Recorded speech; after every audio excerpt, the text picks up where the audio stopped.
ব্রাহ্মণবাড়িয়া কসবার লক্ষ্মীপুরে অবহেলা অযত্নে ৭১-এর স্মৃতি বিজড়িত বীর মুক্তিযোদ্ধার সমাধিস্থল। বিজয়ের মাসে এই শহীদের সমাধিস্থল নিয়ে বিস্তারিত জানাচ্ছেন আমাদের সহকর্মী মোহাম্মদ জামশেদ মিয়া। কসবা উপজেলা সদর থেকে মাত্র ৩ কিলোমিটার উত্তর পূর্বে গোপীনাথপুর ইউনিয়নের ৫ নং ওয়ার্ডে অবস্থিত লক্ষ্মীপুর শহীদ সমাধিস্থল। ভারতীয় সীমান্তবর্তী সবুজ পাহাড়ের চূড়ায় ১২ জন বীর মুক্তিযোদ্ধাকে সমাহিত করা হয়। সমাধিস্থলকে কেন্দ্র করে ডাকবাংলো গড়ে তোলার প্রাণের দাবি দীর্ঘদিনের। আমি ১৯৭১ সনে যে এখানে মুক্তিযোদ্ধা শহীদ হয়েছে, আমি তখন পুরোপুরি ইনশাল্লাহ বুঝি।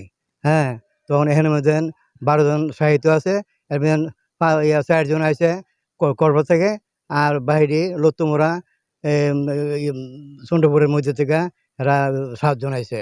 তো ৩-৪ বারে এরা এখানে মারা গেছে। এরা কেন বাজারের মধ্যে এরা জানাজা করা হয়েছে। জানাজা করে রাত্রে প্রায় ১টা-১.৫টার সময় রাত্রে এনে এখানে দাফন করা হয়েছে। পর এখানের মধ্যে এখন এরা আত্মীয় স্বজন প্রায় আসে।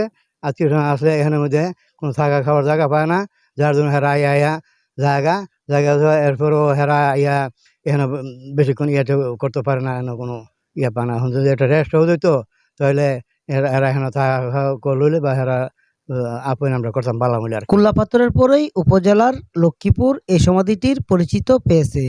মহান মুক্তিযুদ্ধে নিজেদের তাজা প্রাণ বিলিয়ে দিয়ে চিরনিদ্রায় শায়িত আছেন বীর শহীদরা। এই সমাধিস্থলে ১২ জন বীর শহীদের কবর রয়েছে। জানা যায় মুক্তিযুদ্ধের সময় ২ নম্বর সেক্টরের প্রধান খালেদ মোশাররফের নির্দেশে এই সমাধিক্ষেত্রটি গড়ে ওঠে। তৎকালীন sub sector commander Ainuddin, group commander Nazir হোসেনের নেতৃত্বে লতুয়ামুড়া, চণ্ডীদার, কসবা, বগাবাড়ি, কাঞ্চনমুড়ি, আকাবপুর এ সমস্ত এলাকায় সম্মুখ যুদ্ধে যারা শহীদ হয়েছিলেন তাদেরকে এখানে সমাধিস্থ করা হয়। শহীদ সমাধিস্থলকে ঘিরে গড়ে উঠেছে একটি মসজিদ। এখানে ডাকবাংলো না থাকায় দূর দূরান্ত থেকে আসা শহীদদের স্বজনেরা এখানে এসে পড়তে হয় বিপাকে। নেই থাকার কোনো ব্যবস্থা, তাই স্থানীয়রা সহ শহীদদের আত্মীয় স্বজনদের প্রাণের দাবি এই সমাধিস্থলে যেন একটি ডাকবাংলো নির্মাণ করে দেয়া হয়। আমি গোপীনাথপুর ইউনিয়নের ৫ নং ওয়ার্ডের বর্তমান মেম্বার। ১৯৭১ সালে স্বাধীনতা যুদ্ধে আমাদের এই লক্ষ্মীপুর সমাধিস্থল সৃজন হয়েছে। এখানে ১২ জন বীর মুক্তিযোদ্ধা শায়িত আছে। এই মুক্তিযোদ্ধাদের অনেক দূর দূরান্ত থেকে আত্মীয় স্বজন আসে। বিগত দিন থেকে এ পর্যন্ত আমাদের এই সমাধিস্থলের পাশে একটা রেস্ট হাউস নাই।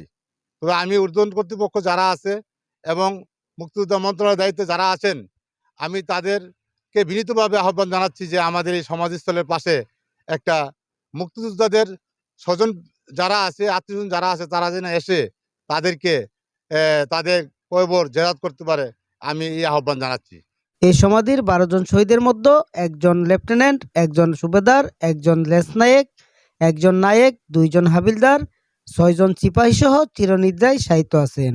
এই শহীদ সমাধিস্থল দেখভাল করতেন বীর মুক্তিযোদ্ধা মরহুম আবুল কাশেম ফকির। তিনি মারা যাওয়ার পর এই সমাধিস্থল দেখভাল করার মতো এখন আর কেউ নেই। তাই বিজয়ের মাস সহ জাতীয় বিশেষ দিবসগুলোতে স্থানীয় যুবকেরা এটি পরিষ্কার পরিচ্ছন্ন করে থাকেন। ১৯৭১ সনের স্বাধীনতা যুদ্ধের ২ নম্বর সেক্টরের সাব সেক্টর লক্ষ্মীপুরে এই বর্ডার অঞ্চলে যে লোকজন মারা গেছিল, ওই এখানে লক্ষ্মীপুর সমাধিস্থল এখানে ১২ জনের সমাধিত করা হয়েছে। স্বাধীনতার পর আমরা এটারে কবরগুলো পাকা করার জন্য এবং স্মৃতিসৌধ হিসাবে গড়ে তোলার জন্য আমরা চেষ্টা করিয়া এটারে এতটুকু আমরা পৌঁছাইছি।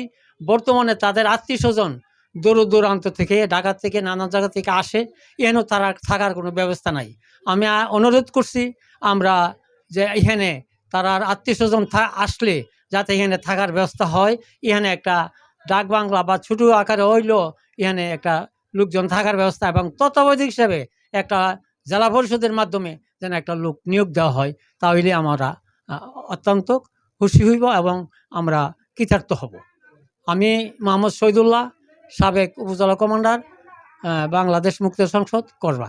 সচেতন মহলের দাবি এই সমাধিস্থলে একজন কেয়ারটেকার দেয়া হলে এই সমাধিস্থলটি থাকবে পরিষ্কার পরিচ্ছন্ন। এই বিষয়ে উপজেলা নির্বাহী কর্মকর্তা মোহাম্মদ শাহরিয়ার মুক্তার বলেছেন, এই লক্ষ্মীপুর শহীদ সমাধিস্থলটা এটা আমাদের মুক্তিযুদ্ধের একটা অনন্য একটা স্থাপনা। আমাদের সেখানে যে স্থাপনাটা আছে সেটা স্থানীয় জনসাধারণ এবং জনপ্রতিনিধি, গ্রাম পুলিশ ওনাদের সহায়তায় আমরা রক্ষণাবেক্ষণ করে থাকি। যেহেতু সেখানে সব সময়ের জন্য কোনো জনশক্তি কিংবা জনবল নেই, আমরা সেটা সংশ্লিষ্ট কর্তৃপক্ষকে জানাবো। একই সাথে যারা আত্মীয়স্বজন আছেন কিংবা আসবেন সেটা দেখতে, তারা যাতে একটা ভালো জায়গা পান অবস্থান করার জন্য, সে বিষয়টা আমরা বিবেচনা করব। শহীদদের স্মৃতি যুগ যুগ ধরে বুকে ধারণ করবে, এমনটাই প্রত্যাশা আমাদের। মোহাম্মদ জামশেদ মিয়া, মুভি বাংলা টেলিভিশন, কসবা, ব্রাহ্মণবাড়িয়া।